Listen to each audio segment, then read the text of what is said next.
नमस्कार प्यारे बच्चों, आज हम सिया राम शरण गुप्त की बड़ी प्रसिद्ध कविता एक फूल की चाह के बारे में पढ़ेंगे। सबसे पहले हम सिया राम शरण गुप्त जी के बारे में कुछ जानकारी प्राप्त कर लेते हैं। सिया राम शरण जी का जन्म झांसी के निकट चिरगांव में सन 1895 में हुआ था। वह राष्ट्रीय कवि थे। उन्होंने बहुत ही प्रसिद्ध कविताएं लिखी, जिनमें से एक फूल की चाह उनकी बहुत लंबी और प्रसिद्ध कविता है। प्रस्तुत कविता में उन्होंने छुआछूत की समस्या के बारे में बताया है। इसमें एक कन्या के बारे में बताया है जो मरणासन की स्थिति में पहुंच गई थी और उसकी एक चाह थी कि वह देवी के चरणों का फूल लाना चाहती है, परंतु उसके पिता असमर्थ थे। तो आइए अब हम इस कविता के बारे में जानते हैं कि एक फूल की चाह कविता में पिता क्यों असमर्थ हुआ और बेटी ने ऐसी कौन सी इच्छा चाही जो पिता उसे देने में असमर्थ था। तो आइए अब हम पढ़ते हैं एक फूल की चाह कविता के बारे में। उद्वेलित कर अश्रु राशियाँ, हृदय चिताएं धधका कर, महामारी प्रचंड हो फैल रही थी इधर उधर। क्षीण कंठ मृत वत्साओं का करुण रुदन द्रुदांत नितांत, भरे हुए था निज कृष्ण में हाहाकार अपार अशांत। सबसे पहले हम जो इसमें कठिन शब्द हैं उनका अर्थ जान लेंगे। उद्वेलित का मतलब होता है भावनाओं में डूबकर। अश्रु राशियों का मतलब है आंसुओं की धारा। हृदय चिताएं, चिता के समान प्रतीत होने वाला हृदय। करुण रुदन, दया उत्पन्न करने वाला रोदन। हाहाकार मैंने चीख पुकार। द्रुदांत मैंने होता है भयंकर। अब इस कविता में कवि ने कहा है कि चारों ओर महामारी का प्रचंड फैला हुआ था।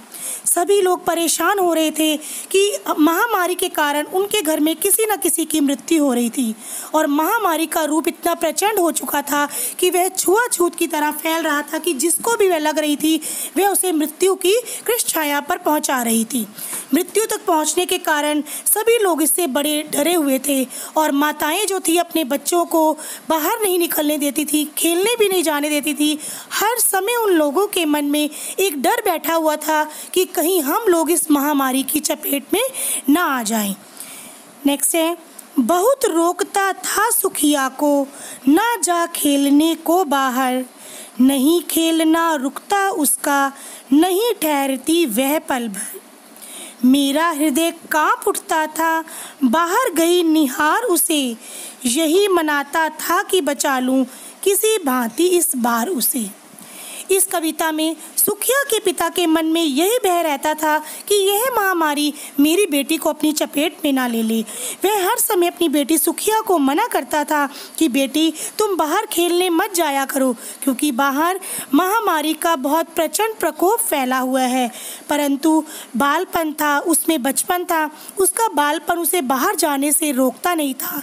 वह बाहर जाने के लिए उत्सुक रहती थी और वह हर समय बालकों के साथ खेलने के लिए तैयार रहती थी। पिता हर समय यह डरता रहता था कि कहीं मेरी बच्ची इस महामारी की चपेट में ना आ जाए। वह हर बार उसे समझाता, परंतु वह नहीं मानती। वह बार बार उसे कहकर समझाता कि बेटी बाहर बहुत प्रकोप है महामारी का, परंतु वह समझने को नहीं आती थी। बेटे के दुख में वह इतना असहाय था कि उसे समझाता रहता था कि तुम इस महामारी की चपेट में ना आ जाओ, परंतु वह बेटी मानने को तैयार नहीं थी। भीतर जो डर रहा छिपाए, हाय वही बाहर आया। एक दिवस सुखिया के तन को ताप तप्त मैंने पाया। ज्वर में विहल हो बोली वह, क्या जानूं किस डर से डर। मुझको देवी के प्रसाद का एक फूल ही दो लाकर। तो इस पहरे में पिता का जो डर था वह बाहर आ गया। तो क्या था कि जो महामारी का प्रचंड था उसने सुखिया को घेर ही लिया आकर। पिता डरता था कि कहीं मेरी बेटी को यह महामारी अपनी चपेट में ना ले ले, परंतु उसका डर जो था वो सामने आ गया।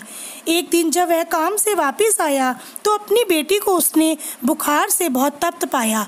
वह बुखार से तप रही थी। जब उसने अपनी बेटी के तन को हाथ लगाया तो वह भय से कांप उठा कि आज मेरी बेटी को भी इस महामारी ने अपनी चपेट में ले लिया है।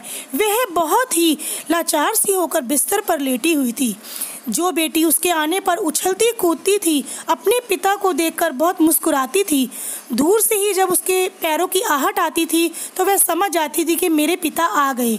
आज वही बेटी लाचार होकर बिस्तर पर लेटी हुई थी। उसको ये भी नहीं पता था कि मेरे पिता घर के अंदर प्रवेश कर चुके हैं। जब पिता ने इस अवस्था में अपनी बेटी को देखा तो वह बहुत परेशान हो गया।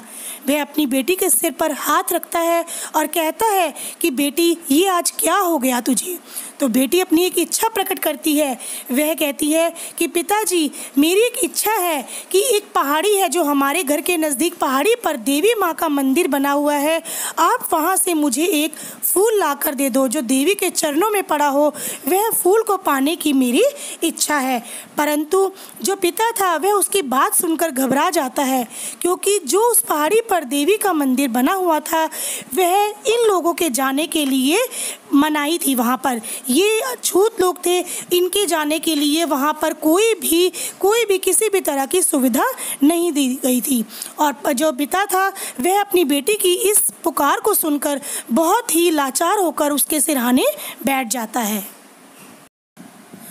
क्रमशः कंठ क्षीण हो आया, शिथिल हुए अव्यय सारे। बैठा था नव नव उपाय की, चिंता में मैं मन मारे। जान सका ना प्रभात सजग से, हुई अलस कब दोपहरी। स्वर्ण घनों में कब रवि डूबा, कब आई संध्या गहरी। इस पहरे में कवि कहता है कि सुखिया की जो बीमारी थी वह दिन प्रतिदिन बढ़ती जा रही थी। उसकी आवाज़ धीरे धीरे मंद होती जा रही थी और उसके शरीर के सभी अंग कमज़ोर होते चले जा रहे थे। और जो सुखिया का पिता था वह इस महामारी से ग्रस्त अपनी नन्ही सी बेटी को कमज़ोर होते देखकर प्रतिदिन दुखी होता रहता था और इस विपत्ति की घड़ी में उसे ठीक करने के नए नए उपाय खोजता रहता था कि जिससे वह अपनी बेटी को बचा सके।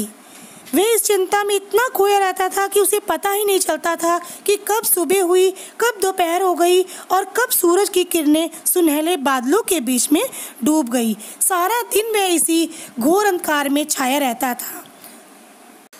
इसी व्यथा में सुखिया का पिता दिन रात अपनी बेटी की चिंता में खोया रहता था। अच्छा बच्चों, अब हमने आज 4 जो हैं हमने स्टैंजास के कर ली हैं, 1, 2, 3 और 4। इन चारों का भावार्थ हमने अपनी नोटबुक में नहीं लिखना। हमने इसके जितने क्वेश्चन इसके बनेंगे जो इसकी PDF में दिए होंगे वो क्वेश्चन आंसर सिर्फ हमने करने हैं। ये एक बहुत लंबी कविता है और इसके 4 पार्ट में आपको ये करवाई जाएगी। 4 पार्ट आपको आज करवा दिए, बाकी के आपको नेक्स्ट वीडियोज़ में करवा दिए जाएंगे। इसके क्वेश्चन आंसर जो हैं आपने अपनी जो नोटबुक आपको लगवाई गई है उसकी नोटबुक में कंटिन्यू आपने करते जाने हैं। धन्यवाद।